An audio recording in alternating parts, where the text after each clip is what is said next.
자, 이번 시간에는 집합의 연산과 연산 법칙에 대해서 이제 알아볼 겁니다. 우리가 흔히 실수 범위에서 연산을 얘기할 때는 더하기, 빼기, 나누기, 곱하기 이제 이런 것들을 얘기하죠. 얘네들 이제 사칙연산이라고 하고 1입니다. 이거 1. 근데 집합에서는 더하기나 빼기, 나누기, 곱하기 같은 연산을 쓰지 않아요. 다른 연산을 씁니다. 어떤 연산을 쓰냐면 이런 연산을 해요. A 집합과 B 집합 사이에 이런 기호를 껴 넣으면 마치 더하기 같은 효과를 냅니다. 그러니까 두 집합을 합쳐달라는 거예요. 근데 보통 이런 숫자들에 대한 연산과는 좀 다르게 집합에서의 연산은 문제점이 생길 수가 있는데, 어떤 문제점이 생기냐면 예를 들어서 A라는 집합이 1, 2, 3이라는 원소를 포함하고 있고 B라는 집합이 2, 3, 4라는 원소를 포함하고 있다라면은 이 합집합의 원소를 1, 2, 3, 2, 3, 4 이렇게 쓰지 않아요. 어떻게 쓰냐면 1, 2, 3, 4 이렇게 씁니다. 즉 중복되는 형태의 원소들은 한 번만 써줍니다. 이게 집합의 특징이에요. 굉장히 큰 특징입니다. 됐죠? 그래서 더하기긴 더하기지만 엄밀한 더하기는 아니에요. 자, 그러면은 지금 이 A 집합과 B 집합에 2와 3이라는 원소가 중복돼서 나타내졌지. 그쵸? 이런 원소들을 표현하는 방법이 연산으로 존재합니다. 그게 뭐냐면 교집합이라는 거예요. 자, 얘 이름은 합집합입니다. 합집합. 집합은 생략을 할게요. 얘는 교집합입니다. 만날교 이런 거겠죠. 그래서 얘는 이렇게 대야에 이렇게 뭔가에 섞는 형태, 그렇죠? 여기 이렇게 비빔밥 해 먹어서 나물 넣고 고추장 넣고 해서 이제 비벼 먹는 그런 형상을 가진 뭐라 그러죠? 대야, 이런 형태를 띠고 있고, 교집합은 이제 그걸 뒤집어 놓은 거죠. 그래서 교집합은 이런 중복된, 얘는 2와 3과 같은 원소를 포함하겠죠. 그치? 자, 이 두 개가 집합에서 가장 일반적으로 쓰이는 가장 대표적인 연산입니다. 곱하기나 나누기에 해당하는 이런 것들에 해당하는 거는 없다고 보는 게 맞지 않을까 싶어요. 사실 교집합을 나타내는 사칙연산도 없다고 보는 게 맞죠. 그렇죠? 어쨌든 사칙연산과는 굉장히 다릅니다. 느낌이. 그치? 근데 이름도 비슷하고 기호도 똑같은 게 있어요. 뭐냐면 바로 차집합입니다. 자, 차집합은 어떻게 구하냐면, 예를 들어서 지금 아까 이 예를 들어보면 A가 1, 2, 3이고 B가 2, 3, 4라고 치죠. 그랬을 때 A 빼기 B를 구하라고 한다면 어떻게 쓸래? 예상되는 게 뭡니까? 조금 애매하죠. 뭐 때문에 애매하냐면 그냥 2, 3만 있으면 모르겠는데 여기에 4가 있단 말이지. 일단 얘에 1이라는 원소가 들어가는 건 알겠어. 왜? 이제 중복되는 형태의 2, 3을 이곳에서 이제 제거를 해야 되겠구나는 알겠는데, 이 4란 형태가 마음에 걸립니다. 그쵸? 근데 A 빼기 B, 즉 A 차집합 B의 메인은 B가 아니라 A예요. 모든 초점이 다 A에 맞춰져 있습니다. B가 4를 가지고 있었는지 없었는지는 아무 관련이 없어요. 그냥 1이라는 원소를 포함하는 집합으로 정의될 수 있다는 겁니다. 즉 이 차집합은 어떻게 또 다르게 나타낼 수 있냐면 A 교집합, B 여집합 이렇게 나타낼 수 있어요. 혹은 이렇게도 나타낼 수 있습니다. 됐죠? 이런 다양한 형태들은 이제 벤 다이어그램에 나타내 보면 더 확실하게 알 수 있는데, 자, 이렇게 이제 나타내 보죠. 벤 다이어그램입니다. A 차집합 B에 해당하는 부분은 이 부분이에요. 됐죠?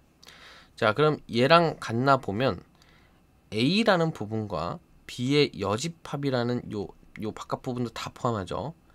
이 부분의 교집합을 보면 정확히 이 빨간 부분과 동일하다는 것을 알 수 있습니다. 그쵸? 그 다음에 A에서 교집합을 뺀 거 당연하죠. 당연히 이 빨간색 부분이 되겠지. 이렇게 다양한 표현들을 쓸 수 있다는 것을 반드시 알아두시고, 특히나 이 표현은 지금 이 자리에서 반드시 외우고 가시길 바랍니다. 이거는 정말 무진장 많이 나와요.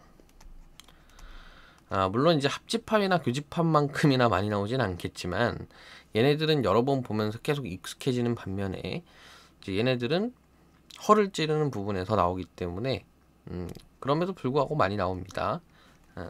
반드시 기억을 잘 해두셔야 돼요. 됐죠?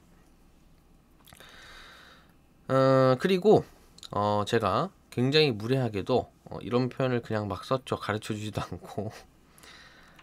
B의 여집합입니다. 여집합은 이제 전체 집합이 이렇게 있다라고 쳤을 때 다르게 그리죠. 자, 전체 집합이 이렇게 있다라고 쳤을 때 어떤 A라는 집합이 있다면 A의 여집합은 이쪽 바깥 부분을 의미합니다. 그죠?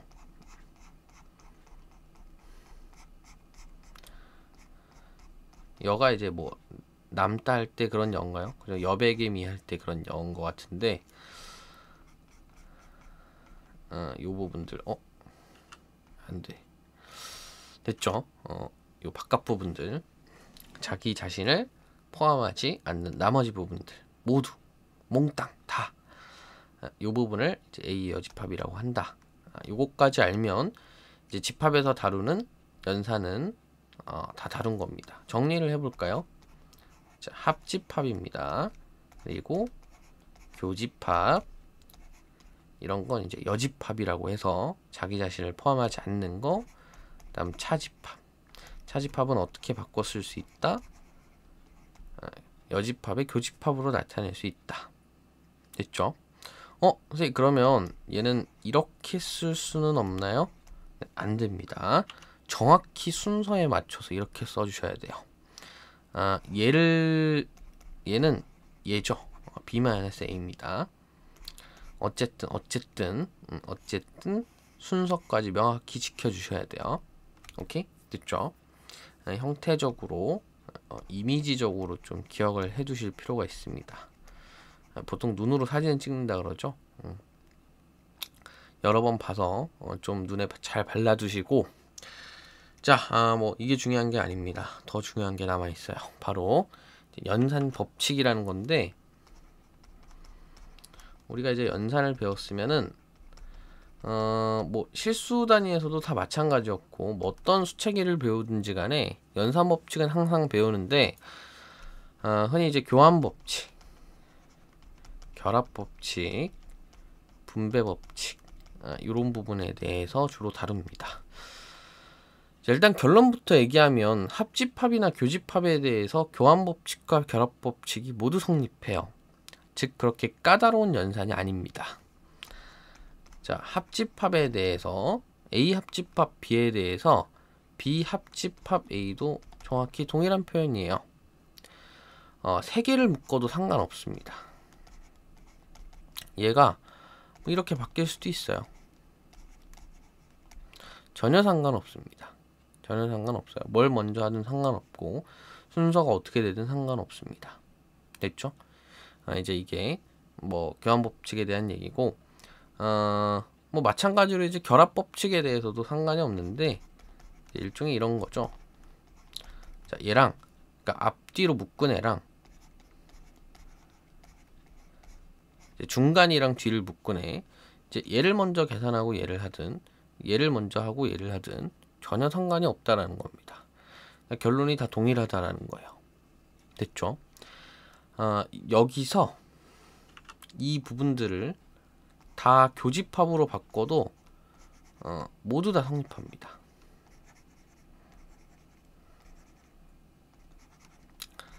이 부분들을 다 교집합으로 바꿔도 다 성립해요. A 교집합 B나 B 교집합 A 모두 동일한 표현입니다. 다 똑같아요. 됐죠? 자, 정리합니다. 합집합이랑 교집합에 대해서는 결합법칙과 뭐였죠? 교환법칙이 모두 성립합니다. 됐죠? 자, 그 다음에 학생들이 가장 많이 헷갈리는 부분인데 분배법칙입니다. 분배법칙. 우리가 흔히 그냥 실수 단위에서의 연산으로 보면은 뭐 이런 게 있을 수 있겠죠. 이렇게 하면 분배를 해서 2와 3을 곱한 값과 2와 4를 곱한 값을 더해서 6 더하기 8은 14 이렇게 구하는 게 이제 분배 법칙이 적용이 된 거죠. 그렇지? 자, 그래서 모든 이제 집합에 대한 연산에 대해서도 이렇게 분배 법칙이 이루어질 것 같은데, 자, 문제는 여기서 나옵니다. 물론 이런 경우나 혹은 아이고 A가 왜 나와?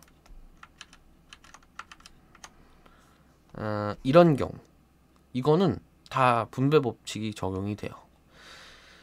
어느 경우에 분배 법칙이 적용이 안 되냐면 이런 경우에 분배 법칙이 적용이 안 됩니다. 사실 당연한 얘기예요. 이거는 그냥 가로를 없애도 되고 가로를 앞쪽으로 묶어도 되고 전혀 상관없다고 지금 방금 위에서 얘기를 했죠. 그렇지? 근데 이거를 이렇게 쓰는 사람들이 있어요. 혹은 얘를 이렇게 쓰는 사람들이 있습니다. 이게 집합에 대한 연산 표현이 익숙치 않다 보니까 이런 것들이 가능해 보여요. 실제로 처음 배울 때는 충분히 가능성이 있어 보입니다. 하지만 이건 좀 배우고 나서 다시 돌아보면 완전 개소리라는 걸 알 수 있어요. 절대 안 됩니다. 방금 이제 위에서 다루기도 했지만 결합법칙, 교환법칙이 성립한다는 것과 정확히 반대되는 완전 모순적인 그런 정리가 돼버려요. 절대로 성립할 수가 없습니다. 그럼 어떤 경우에 성립을 하냐면 뭐 교환법칙이 뭐 교집합이 바깥에 있어야 된다, 뭐 합집합이 바깥에 있어야 된다, 그런 전제 조건 없습니다. 그냥 번갈아 나오기만 하면 돼요. 오케이? 이해됐습니까? 무슨 말인지? 번갈아 나오기만 하면 된다. 자, 결론은 어떻게 나냐면 A 교집합 B 그리고 A 교집합 C 이 두 집합에 대한 합집합입니다. 오케이? 됐죠? 자, 색깔로 구분을 해보면 이 합집합이 이 자리에 왔고요. 그 다음 이 뒤에 A 뒤에 있는 이 교집합이 A 뒤에 촐싹촐싹 쫓아다니면서 이렇게 계속 붙어 있는 거예요. 됐죠? 이해가 됩니까? 여기서도 보면 이 부분을 이렇게 이제 색칠을 해보면 A 합집합 B 교집합 A 합집합 C 이렇게 정리될 수 있어요. 이게 분배 법칙입니다. 이거랑 이제 마찬가지죠. 그래서 빨간색이니까 이렇게 그다음에 이렇게 이제 나타낼 수 있다라는 거예요. 여기 위에서 이제 실수 단위에서의 요 연산도 보면 이 뒤에 있는 곱하기를 2가 데리고 다니죠. 그렇지? 그리고 이 가로 안에 있던 요 연산자가 요 중앙에서 위치해서 최종 연산의 중간에 위치하게 됩니다. 그렇죠? 이게 분배 법칙이죠.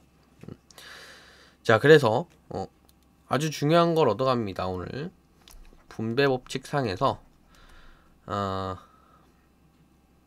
집합의 연산에 있어서 분배 법칙이 적용이 되려면 반드시 이 연산자가 번갈아 가면서 나와야 된다라는 거. 교집합이 바깥에 있는지 뭐 합집합이 바깥에 있는지 이런 건 아무런 의미가 없습니다. 그러니까 중요치 않다라는 거예요. 어떤 게 중요하냐면 번갈아 가면서 나오는 거.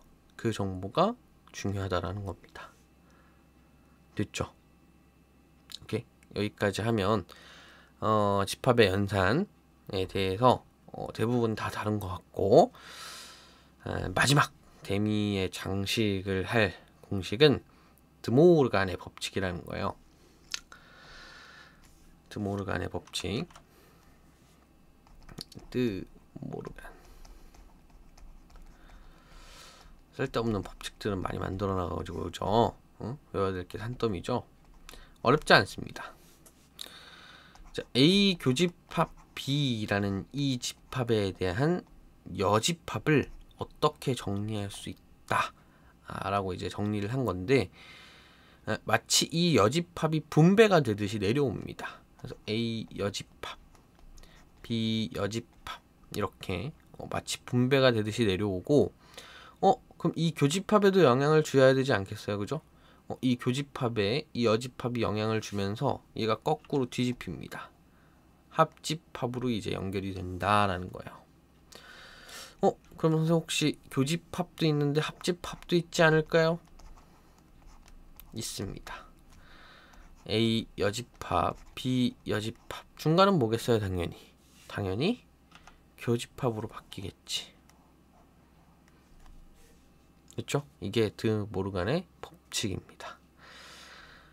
뭐 유용하게 쓰이냐 안 쓰이냐 이런 뭐 이제 실용성에 대한 질문을 한다라면은 실제 생활에서는 뭐 거의 쓸 일은 없지만, 실제적으로 문제에 출제되는 그런 측면의 효용성으로 본다면 드모르간의 법칙은 굉장히 자주 쓰이는 편이죠.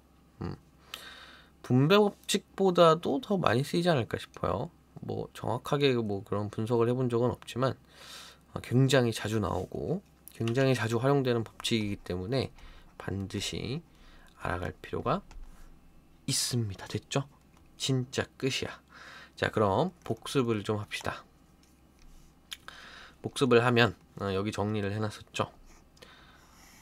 우리가 배운 집합에 대한 연산은 총 몇 개다? 4개다. 합집합, 교집합, 여집합, 차집합. 그쵸? 그 다음에 집합의 연산 법칙에는 3가지. 교환법칙, 결합법칙, 분배법칙이 있는데, 교집합과 합집합에 대해서 교환법칙과 결합법칙은 성립하더라. 분배법칙은 당연하게도 연산이 번갈아 나올 때만 가능하더라. 이런 식으로 같은 연산자가 반복될 때는 분배법칙을 적용하지 않더라. 그쵸?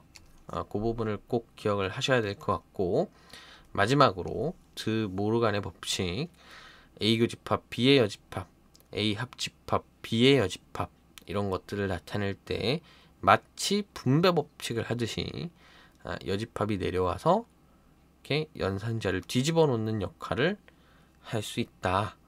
요거까지 기억을 하시면 완벽하게 이 수업을 이해하신 겁니다. 됐죠? 자, 이번 수업은 여기까지 하죠.